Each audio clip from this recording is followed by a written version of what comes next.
देखील आहे ज्या ठिकाणी 1914 पासूनच्या ज्या काही सायकली आहेत त्याचं देखील प्रदर्शन आपल्याला पाहायला मिळतं आणि साधारण 1945 पासून पुण्यामध्ये सायकलीच्या शर्यती सुरू झालेल्या आहेत आणि खंडाळ्याच्या घाटात जी सायकल स्पर्धा त्या ठिकाणी आयोजित केली जायची ही मला असं वाटतं की अजूनही ती एक अतिशय महत्त्वाची मानांकित अशा प्रकारची स्पर्धा म्हणून या ठिकाणी आपण पाहू शकतो। एक प्रकारे सायकलचं माहेरघर असलेल्या पुण्यामध्ये अशा प्रकारचा ग्रँड टूर आपण आयोजित करतोय हे मला असं वाटतं अत्यंत महत्त्वाचं आहे।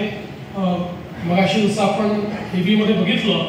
की 18 देश आणि 27 इंटरनॅशनल टीम्सचं पार्टिसिपेशन आतापर्यंत ठरलेलं आहे, ते अजूनही पुढे वाढणार आहे। It is a true international event which we are organizing आणि 437 किलोमीटर याचे जे काही वेगवेगळे टप्पे आहेत त्याचे ट्रॅक्स म्हणून या ठिकाणी होणार आहेत। मंत्रिमंडळातील आमच्या सहकारी मान्यतेनुसार कार्यक्रमाच्या निमित्तानं उपस्थित असणारे सर्व सन्माननीय लोकप्रतिनिधी,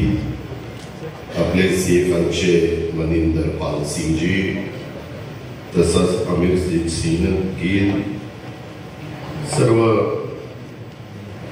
या क्षेत्रातील उपस्थित असणारे मान्यवर, शासनाचा विविध खात्याचा